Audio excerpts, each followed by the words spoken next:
Assalamualaikum warahmatullahi wabarakatuh. Kali ini saya Ivan Firdaus akan menjelaskan mengenai ujian akhir semester Matematika Diskrit ya. Oke, kita langsung ke soal pertama. Di sini ada sebuah dua graf, graf satu dan graf dua ya. Dan kita pertama di poin A, apakah kedua graf di sini isomorfik gitu ya. Terus jelaskan alasannya. Kemudian yang B, manakah di antara kedua graf tersebut yang merupakan graf Euler, semi-Euler, Hamilton, atau Hamilton gitu ya, semi Hamilton, dan sebutkan alasannya gitu. Oke, kita langsung saja ke soal pertama. Pertama, apakah kedua graf saling isomorfik? Jelaskan gitu ya. Jawabannya, kedua graf di atas tersebut isomorfik karena memenuhi tiga syarat. Yang pertama itu mempunyai jumlah simpul yang sama. Coba kita lihat ya, di sini ada satu, dua, 3, 4, 5, 6, 7, 8. Ada 8 simpul. Yang graf selanjutnya ada satu, 2, 3, 4, 5, 6, 7, 8. Juga ada 8 ya. Berarti syarat yang pertama terpenuhi. Kemudian yang kedua di sini mempunyai jumlah sisi yang sama. Coba kita lihat di sini ada satu, 2, 3, 4, 5, 6, 7, 8, 9, 10, 11, 12. 12 sisi. Kemudian di sini ada satu, 2, 3, 4, 5, 6, 7, 8, 9, 10, 11, 12 ya. Di sini satu ya, 12 berarti juga 12 sisi juga ya. Maka syarat kedua terpenuhi. Kemudian yang ketiga mempunyai simpul dengan derajat yang sama. Coba kita lihat di sini simpulnya. Untuk yang lingkaran, misal kita ambil simpul A, simpul yang pertama, dia derajatnya satu, 2, 3. Sedangkan yang di sampingnya yang graf kedua di sini apakah derajatnya juga ada yang tiga? Coba kita lihat di simpul satu, ternyata ada tiga juga ya, satu, dua, tiga.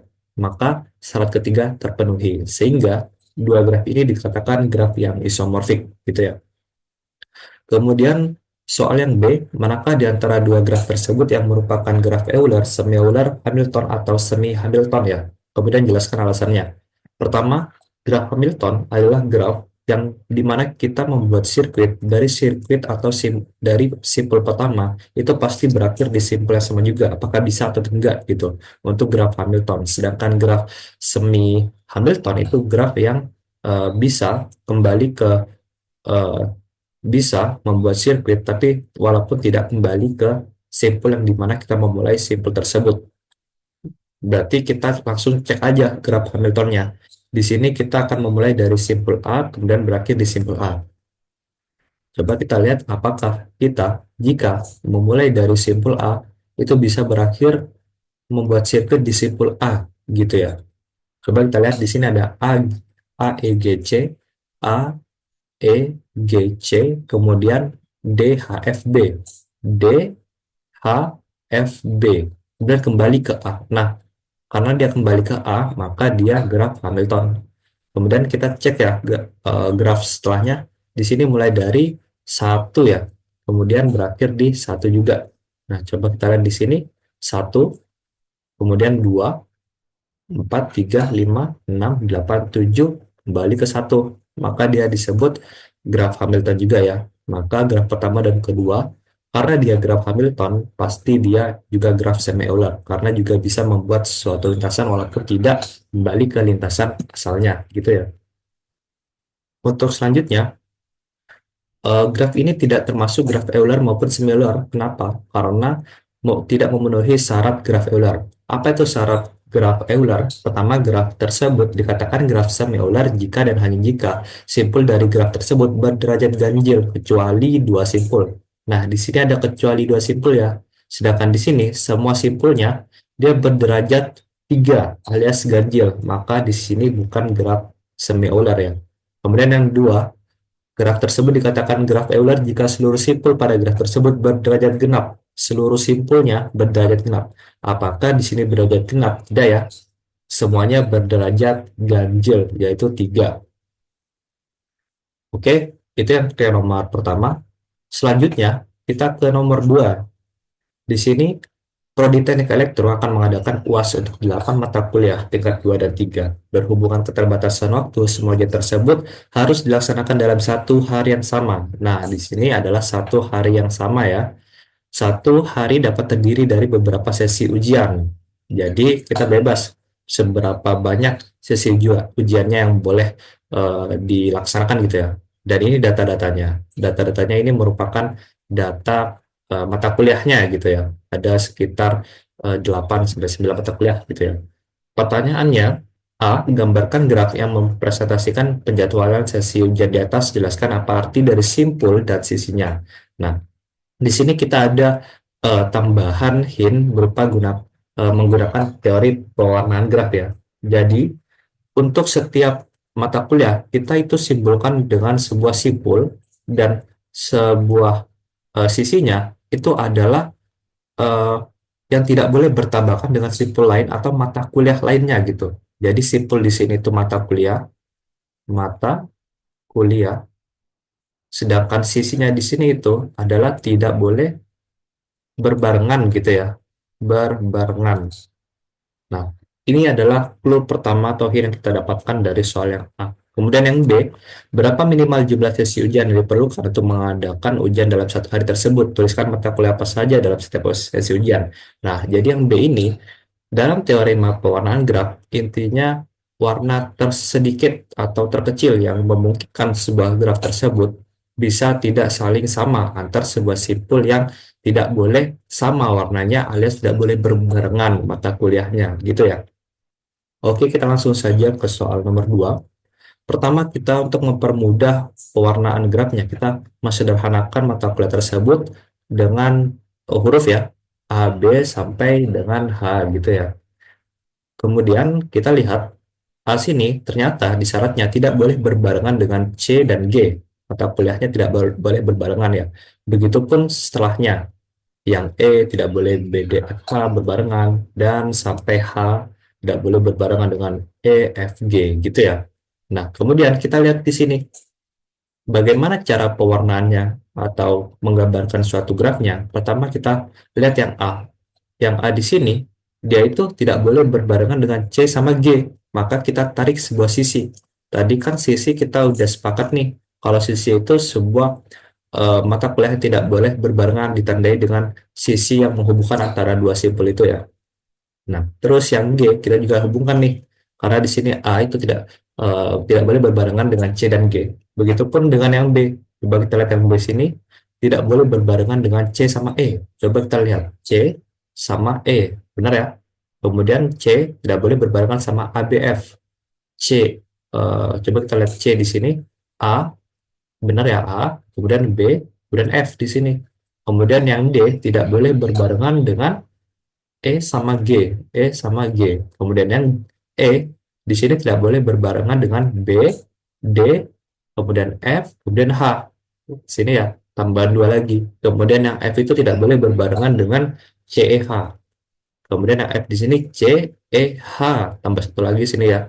Kemudian yang G tidak boleh berbarengan dengan A, D, yang tadi, kemudian H juga gitu ya. Kemudian kita cek yang terakhir di sini. H tidak boleh berbarengan dengan E, F, G. Nah, secara keseluruhan, jadi gambar grafnya seperti ini ya, karena telah memenuhi semua persyaratan dari mata kuliah tidak boleh berbarengan, gitu ya. Nah, setelah itu, kita perlu mengetahui ya, kalau simpel itu mewakili mata kuliahnya, seperti kesepakatan di awal kita tadi, sedangkan sisinya, dia itu mata kuliah yang tidak boleh berbarengan gitu, yang menghubungkan dua simpulnya sisinya itu ya. Kemudian angkanya menunjukkan warna sesi. Oke, yang terakhir kita tentukan angkanya ya.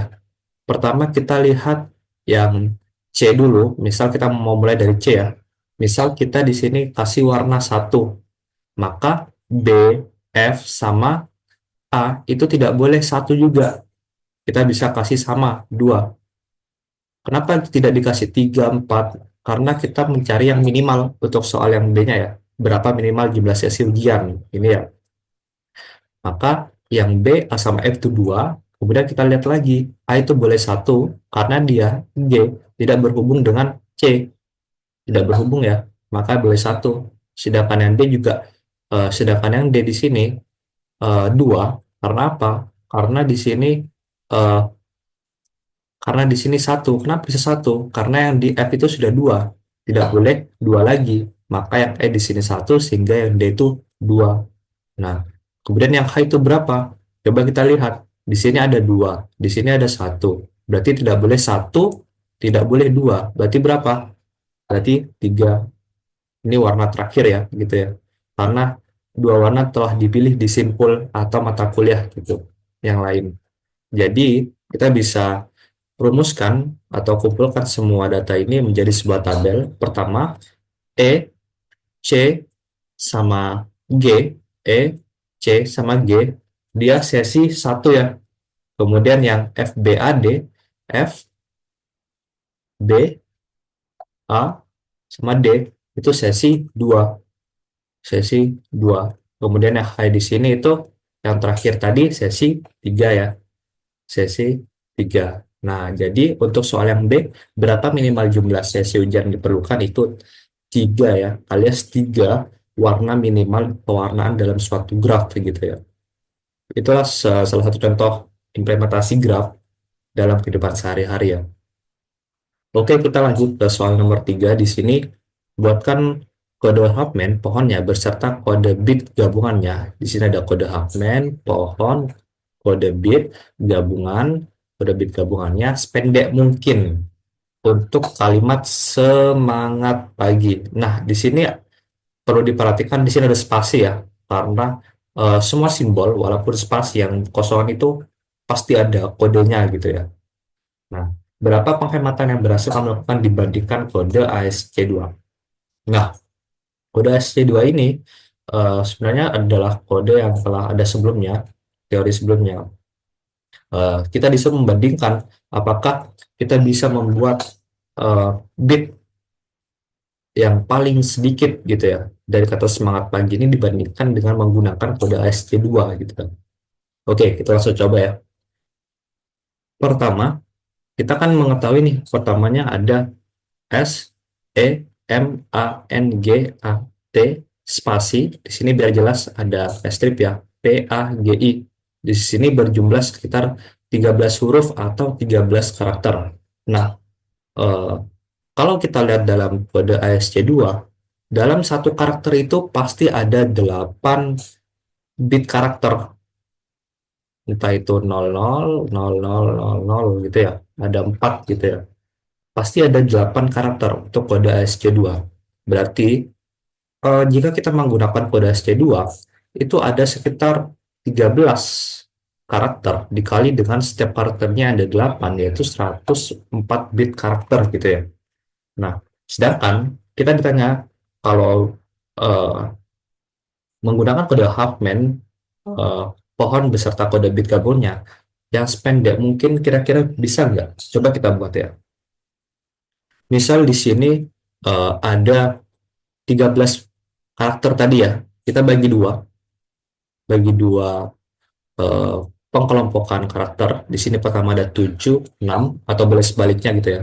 Kemudian kita bagi lagi 4, 3, kemudian 4 dibagi lagi 2, 2. Kenapa yang 3 ini tidak dibagi lagi 2 atau 1? Karena di sini ternyata kita ada karakter yang jumlahnya 3. Jadi kita ini simpan dulu gitu lah istilahnya ya. Karena ada di sini ada 2, 2, karena 2 di sini ada 1, maka 2 di sini kita boleh percabangi lagi 1, 1. Karena masih ada lagi karakter-karakter yang memiliki jumlah 1 karakter gitu ya. Nah, kemudian di sini 3 kita pisahkan dari 6 ya. 3, 3 karena 3-nya cuma ada 1 kita pisahkan lagi. 2 karena 2-nya cuma ada 1 kita pisahkan lagi. 1, 1 gitu ya. Kemudian 3 di sini 1, 2 gitu kan ya. Di sini juga 1, 2 karena tidak ada 2 lagi kita bagi 1 gitu ya. Dan sekarang coba kita lihat di sini. Karena dia ada 13 karakter, maka kemungkinan jumlah karakternya dengan kombinasi 2 1 1 1 1 1 1 1 1 sesuaikan sama banyaknya jumlah karakter dari kata semangat pagi, karena di sini ada yang double, ada yang jumlahnya 3, ada yang jumlahnya yang 2 seperti huruf A sama seperti huruf G gitu kan ya. Nah, setelah itu kita buat asumsi kode Huffman-nya, kalau ke kanan itu kita 1 Kalau ke kiri itu kita nol. Misal di sini huruf S ada di sini. Misal kan F itu satu ya banyaknya, maka di sini nol karena dia ke kiri, nol, kemudian satu karena dia ke kanan ya, kemudian ke kiri lagi nol, berarti nol nol satu satu gitu ya untuk salah satu karakternya. Nah, langkah ini kita ulangi pada setiap karakter yang jumlah karakternya itu sama. Misal di sini tiga, yang mana tiga itu ternyata itu A. Coba kita lihat mulai dari atas, berarti nol satu, berarti itu A ya gitu. Jadi disesuaikan sama jumlah karakternya. Setelah semuanya kita eh, cari kode atau bitnya, maka di sini kita bisa lihat ada 13 bit tentunya ya. Di sini ya 13 bit, kemudian ada 42 bit jumlahnya. Ya, kalau kita eh, hitung ininya ya, ada 42 bit gitu. Nah, ternyata kita bisa memangkas menggunakan kode Huffman sebanyak 42 bit daripada kode ASC2 gitu ya, lebih banyak, lebih sedikit maksudnya, lebih singkat gitu menggunakan kode Huffman. Oke, mungkin itu saja yang bisa saya sampaikan. Kurang lebihnya mohon maaf. Assalamualaikum warahmatullahi wabarakatuh.